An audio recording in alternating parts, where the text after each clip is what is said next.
AMD's latest drivers are showing multi-frame generations, ray regeneration, and neural radiance overrides, and there's neural texture compression updates in their research, with the 9070 GRE dropping under $500 on Newegg, and Zen 6 confirmed to launch in less than 2 weeks, albeit in servers. And one of the big three memory suppliers, SK Hynix CEO, warns that 2027 will be memory's worst year ever, judging by supply. And if you want the new laptop version of the 5070 that has 12 gigabytes rather than 8, Lenovo only asks for over $3,000. What? Can't afford that? Maybe buy a new GeForce card, although it would be paper. A true paper launch with GeForce trading cards seems a little tone deaf. And RTX 50 series hotspot sensors were hidden, and sometimes are reporting perfectly reasonable temperatures when they're thermal throttling. Some more details have been revealed by that by internal mods diagnostic tool, which does show the hotspot temperature. Not sure if that's related to another 5090 blowing up during gameplay, but this one appears to be the PCIe connector, at least showing damage near there, rather than the power connector. And Nintendo is considering a Switch 2 with an OLED screen, which is what I'm personally waiting for before I buy in. Also, Valve is showing a great on Steam Frame Steam Store page, showing that the new VR headset is probably very, very close to launch, and some updates to their BIOS regarding warning heat temperatures on the Steam machine. And Xbox is mentioning that they're delaying a launch for a new insider flighting. However, it should be worth the wait. Looks like this may be the rumored Positron, which would be a disc-to-digital license update, which could be interesting as we move into a diskless future. And Avowed 2 is apparently still being worked on by a small team at Obsidian, and game execs remain stupid, detached, money-grubbing idiots, specifically referencing Don Matrick at Xbox and comments he made regarding Halo 4 development. And League of Legends Classic Mode has a release date now, and PS5 emulation has been showing progress, getting GTA 5 at least into the menus, but I have my doubts on whether it would be in a running state for a game like GTA 6 before we get an official PC release. I have thrown away so much money over the years by rejecting VPN sponsors, and that's because the first thing I check is, do they offer an independently audited no logs policy? If they don't, that's it. I'm not working with them, because one of the main reasons you want a VPN in the first place is for increased privacy. ProtonVPN checks that box, as well as everything else you're looking for in a high-quality VPN service. My main use case for VPNs is for accessing the libraries to streaming services and game services that don't exist in my country, but do exist in others. Now, a lot of you are looking for protection when doing peer-to-peer file sharing, torrenting, etc. Has great support for that, as well as a kill switch that's convenient to use. There's also great speeds with over 22 gigabit per second up to in 20,000 servers in 145 countries. It really has everything you need, and you can access all of that with a great discount by following my link in the video description and/or pinned comment, and it's less than the price of a cup of coffee per month. Okay, so what's this with AMD drivers silently adding multi-frame generation, MFG 8X, ray regeneration, and neural radiance overrides? Well, the driver has exposed those, but not into the normal AMD Radeon software. If you use Radeon Tuner, which can expose a lot of things that the official software does not, you can now have these toggles available, and the multi-frame generation ratio can show up to 8x. And again, there are toggles for ray regeneration denoiser override and FSR neural radiance caching override. However, none of these actually do anything when you enable them right now. So instead, what this looks like is a hint at a future update and kind of showing some things that AMD is working on behind the scenes. And some of the code is, making its way into official driver updates, but the actual stuff needed to get this up and running is not available yet. But this certainly is showing the direction AMD is going here. It's interesting that they're showing that the multi-frame generation ratio will max out at 8x since NVIDIA currently does 6x. So it's going to be one of those, we can make our bar graphs look even bigger if we kick on frame generation than NVIDIA kind of situations, where I think a lot of users feel like the actual usefulness of multi-frame generation kind of tops out around 3x or maybe 4x. So even NVIDIA's 6x is a bit of a stretch in terms of how useful it is, because you need a high enough base frame rate for frame generation to work well, and then your monitor, you don't want to go past its maximum refresh rate. So if you're on like a 240 hertz monitor, 4x mode is already, 6 times 4 is 240. So, 60 times 4 is 240. So pushing much past that, I guess if you have super high refresh rate displays or something, maybe it could be kind of useful. This kind of feels like one of those let's make our bar graphs go bigger than NVIDIA's kind of marketing situations. But either way, it's nice to get multi-frame gen support, even if you wouldn't go all the way up to the 8x mode in actual use. And this is coming on the back of AMD already having some frame gen updates that have some changes to their frame pacing, because that's been one of the big criticisms of AMD's frame generation currently, isn't just that it only has 2x frame gen mode, because a lot of people wouldn't go past that anyway. It's actually that NVIDIA's frame pacing is often much better than AMD's, and there has been some improvements to that in recent updates as well. So this all points to big frame generation update coming soon from AMD, and a lot of work probably going on behind the scenes right now on that, as well as these toggles for ray regeneration, denoiser override, and neural radiance caching overrides. Showing some of that, FSR Redstone full software stack getting some focus as well. I'm curious what this will be overriding to. Games that already have ray regeneration and neural radiance caching, which is a very, very short list of games, and just overriding it to a newer version through the driver. That's kind of what I assume this would be, rather than some kind of override trying to add in support for this override into games that don't already have it. Now, that would be interesting, but again, I'd be more likely to believe this would just be to override to the latest version in games that already have some support, like maybe Crimson Desert, getting a better version of the denoiser as it becomes available. That's more of what I would think. But again, currently, none of this actually does anything. Now, I also mentioned in the beginning of the video an update to neural texture compression. So first of all, the idea behind neural texture compression is basically taking a 2D image where each pixel has RGB color values, and you can take each XY coordinate point on that texture as an input value into a neural network. And the neural network will then output the RGB color values.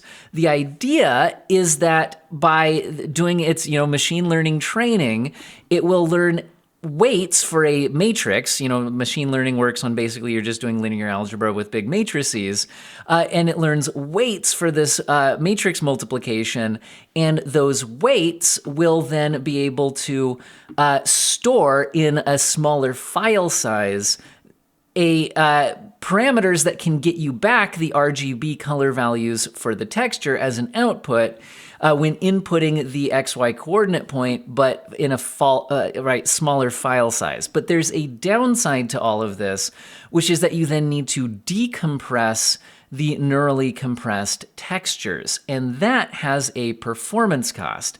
And so AMD's update here is talking about something called PEPs, which is a improvement to the amount of parameters needed in that step. So the parameters could be reduced by 25% and still achieve comparable quality, and thus it can cut it can further increase the compression. But the problem is that their improvement here to that with PEPs, positional encoding projected sampling, is that there's some additional calculations that need to take place in order to do that decompression, and that has a performance cost. So without this new form of PEPs, you could do this neural compression on a 9070 XT on a 1024 by 1024 3-channel texture at 4.32 milliseconds, whereas if you add in this grid PEPs, it jumps up to 5.47 milliseconds. However, they also discuss an optimized grid pink PEPs version, which reduces it back to 4.86 milliseconds. But that's still higher than the 4.32 milliseconds initially. So while this shows some promise, that increased performance penalty could be a problem. But it shows that there's still a lot of work being done on neural texture compression by AMD. NVIDIA has also published a lot of work on this. And, AMD getting good support behind this, I think, would be pretty important for this actually being, implemented into a bunch of games, given that next generation console hardware looks to be AMD based. So as far as broad adoption of neural texture compression, I think AMD's work here will be pretty important.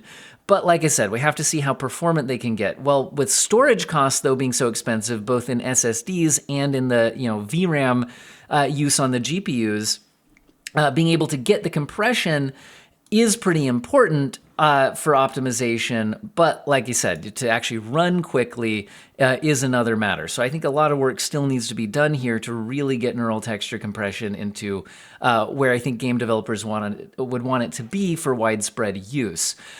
Now, the 9070 GRE launched recently. It's the latest GPU to hit a worldwide launch. But it launched at $550, and it made it pretty hard to recommend, given that AMD's own 9070 non-GRE with 16 gigabytes rather than 12 and significantly more performance is often within $20 or $30 of the $550 launch price of the GRE. It's looking like, at least at Newegg, a Gigabyte Gaming OC model has received a $50 discount. And at $500, there starts to be enough price separation between the 9070 non-GRE version to make this somewhat more worth considering, and also makes it less of a price jump over the 9060 XT 16 gigabyte. So, I think if this had launched at $500, it would have received not glowing reviews, but at least significantly less negative reviews. And at $500, it starts to be worth considering. If it goes even lower than that, it could actually be an exciting product. But anyway, currently it's just one model at Newegg, and who knows if this will be like a permanent discount or just a temporary thing, but it's at least maybe worth looking into if you're considering a $500 GPU. Now, AMD's been pretty exciting in the CPU space, at least relative to Intel, and a lot of people are looking for the Zen 6 launch. Now, apparently it's in less than 2 weeks, but this will just be on the server side of things. But this is at least official information from AMD's Mark Papermaster, saying that we should see their 6th generation at their Advancing AI event on July 22nd and 23rd. That's when they're rolling out this new generation. But again, this being the server side of things, it could still be a while before we see the chips that could be used in gaming PCs. But maybe we'll at least learn something about the generation uplift in performance. Although there could be, of course, differences between the server products and the gaming products, but could at least learn more that could give us some idea of what we may see as we get closer to the gaming product launch. And like I mentioned in the intro, the SK Hynix CEO has warned that 2027 could be memory's worst year ever, with shortages set to outlast the decade. Now, it's important to remember that when you get comments directly from these big memory suppliers, that they have they're not unbiased here, right? So while they have lots of knowledge on this topic, they also benefit from people thinking that the shortage will continue, because that could help to drive up their, stock values, et cetera, because investors could think, wow, they'll still be making these huge profits in a supply constrained situation if it is set to last over a decade. So hardly an unbiased take on the matter, but then they are also people who have lots of, inside knowledge in the memory business. So 2027 could certainly still be a bad year for it. We've seen lots of analysts predicting that. So if any of you are just hoping things are going to get better soon, none of the analysis is really pointing towards that. So we'll still have to wait and see what happens. I would really be ready for things to go down, because if you're looking for a laptop with one of the 12 gigabyte 5070s, there certainly are some available for less than $3,000, but a 5070 with 12 gigabytes, a terabyte SSD, and 32 gigabytes of memory didn't used to be an insane kind of, spec, but with all that memory in there, 32 gigabytes, a whole terabyte of storage, and 12 gigabytes of VRAM, apparently Lenovo is thinking that should be $3,375. So while I was excited to see a laptop 5070 come out with 12 gigabytes of VRAM, because the 8 gigabyte model was kind of insulting considering what you'd pay, if the prices on these things are this ridiculous, it certainly dampens the excitement of these products. But like I said, you could get a GeForce trading card if you can't afford one of their actual cards. NVIDIA is launching a GeForce Trading Card Series 1 to celebrate the generations of GeForce.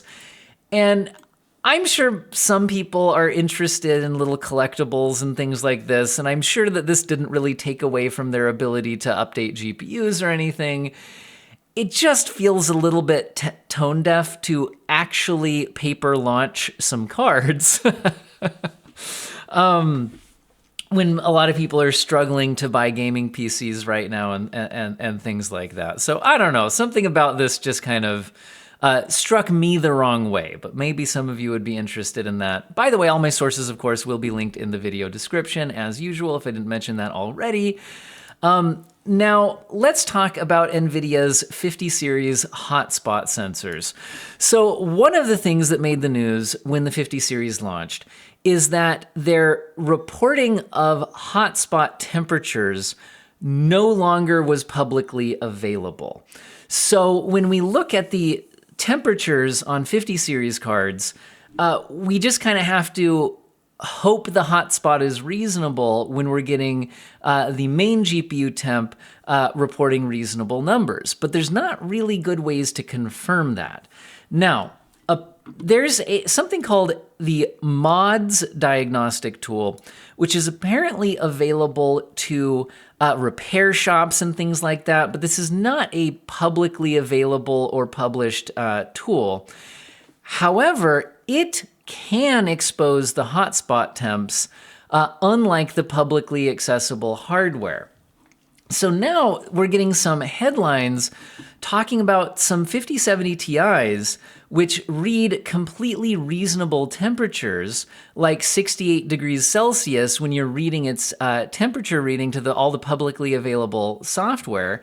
However, the hotspot at that same time is reporting 107 degrees Celsius, and it is hitting its thermal throttling limits, and that is causing it to have to downclock. So I've been trying to think about the best way to deal with this sort of situation with the public-facing tools we have available, because it's not showing you the hotspot temps.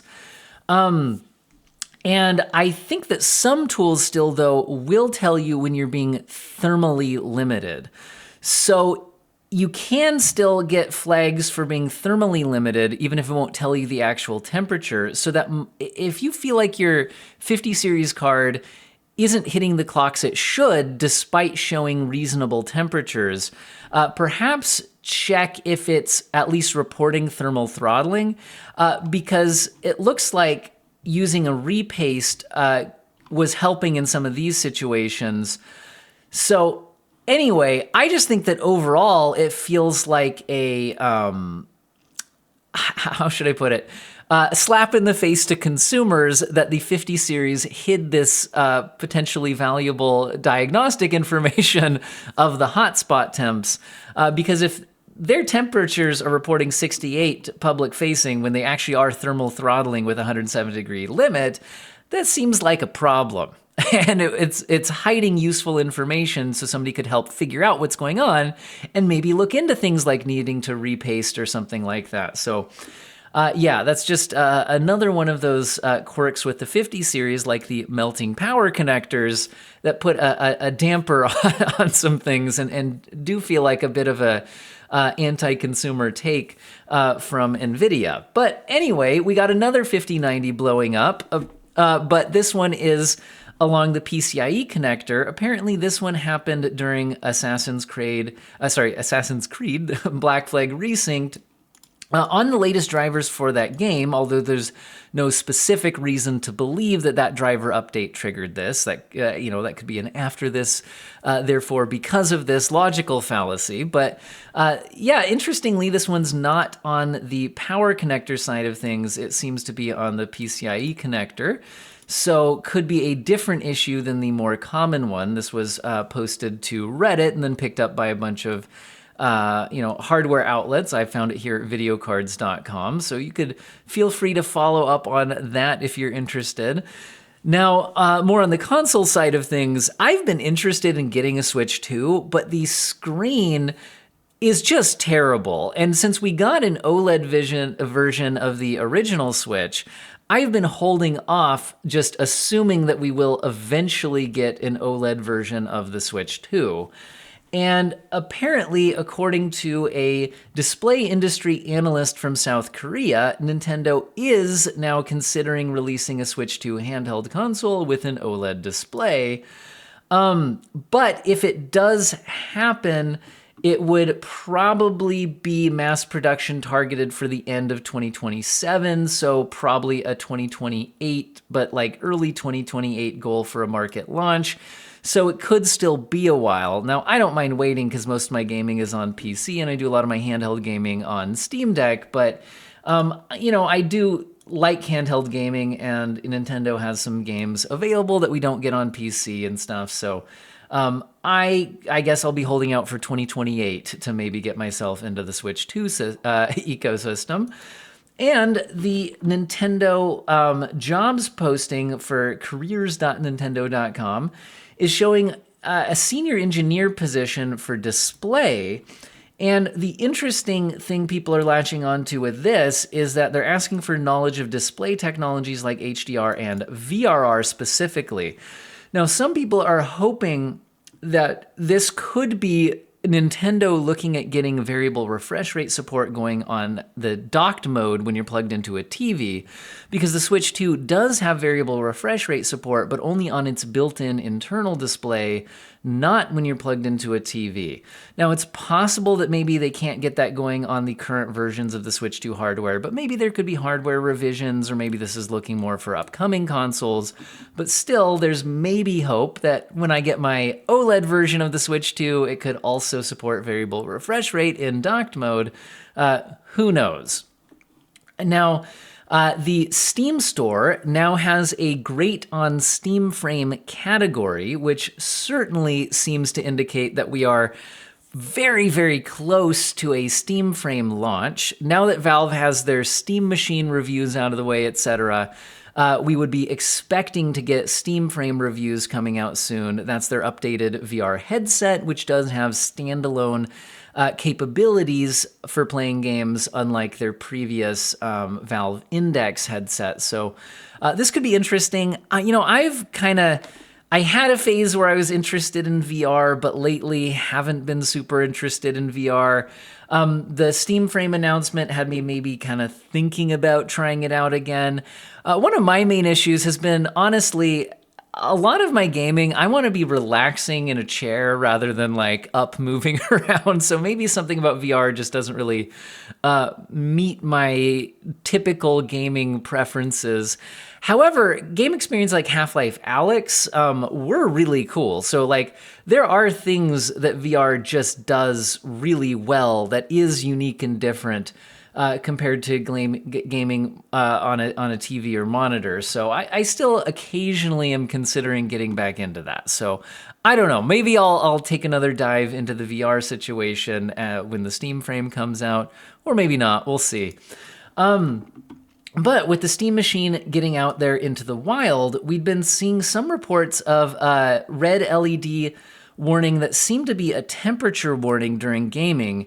However, it looks like Valve's BIOS was triggering it at a lower temperature than intended, and they'll be releasing a BIOS update to fix that. It should be triggering at 100 C, but instead was triggering at 95 for the CPU and 90 for the GPU. And while those are hot temperatures, they are, I think, within spec, so you shouldn't necessarily need a red warning indicator that you're hitting those temperatures. So they will be apparently updating that in a BIOS update soon. And speaking of updates, the Xbox new insider flight is being delayed a week to wait for something that will apparently be worth the wait. Now, Jez Corden, who's an Xbox insider and editor at Windows Central, is saying Positron cometh. And when asked, you really think that's why? He said, yes. Now, what is Positron? So we've had this talk about next generation of consoles likely being diskless, and with PlayStation definitely talking about 2028, they're just done with PlayStation discs. So then there's the talk of, so how do you move your old game library, if it is on disk, into digital format for diskless consoles? And it seems like Xbox is in a better position to do that than PlayStation from what we know. Because famously, Xbox back in 2013, I think it was, with their Xbox One launch, had been talking about being more on that diskless side of things. And they had talked about, tying digital licenses to discs and how you would trade that around. And while there was huge public outcry against that, and PlayStation famously said, here's how you loan a friend a PlayStation game, and showing, here's the game, and just handing them the disc, as opposed to Xbox's convoluted system that they ended up backtracking on. It seems like they did have some way of tying digital licenses to each individual disc in place, and that could now come into play, where you could tie a digital license of a game to a physical disc, and then if you sell or lend somebody that disc and they then activate it, it would then remove your digital license, so the digital license could be tied to discs. And it seems like Xbox was developing a way to do that, and their discs seem to have unique codes on the hardware that allow them to do that. And it seems like that may be what we're getting coming soon here from Xbox. So that could put them in a more interesting position regarding this potentially diskless future than PlayStation. We'll have to see how PlayStation's able to respond to that kind of thing. My guess is that at least for backwards compatibility purposes, they would probably have you can buy it separately disk drive that you could plug into your PS6 to at least backwards compatible, play games on discs with your library that way, backwards compatibility. I don't know. I feel like if they didn't at least have something like that, it would be a huge miss. Now, in Xbox's huge misses, they've had to, well, not had to, but they did do a bunch of layoffs, hitting big studios quite a bit, as well as then seeming to cancel a bunch of games and refocus game production. Obsidian had been rumored to have had Avowed 2 canceled. Now, that still seems to be officially the case, but we're seeing some insiders noting that Obsidian actually has a small team working on Avowed 2 that will continue to keep working on it even though it's canceled. Apparently, they could be doing this while the project that they're supposed to be focusing on, which is Fallout, might not be ready for them yet, because at different phases of game development, you might not need all hands on deck as the project is spinning up. So apparently they're trying to continue that Avowed 2 production in the meantime, with hopes that they may be able to get it uncanceled. This could be indicating that the game is a lot further into development than you might have thought, given how recently Avowed came out, and that if they can push it to a certain critical point, they might be able to get approval to just, okay, finish it if it wouldn't take you that long to finish it. So maybe there will still be an Avowed 2, we'll have to see. But in general, it's kind of frustrating when game executives high up within the company seem rather stupid and detached, money-grubbing idiots. So this is discussing a event that took place a while back when Halo 4 was in production with talking about showing off my, Halo 4 mission where the Mantis shows up.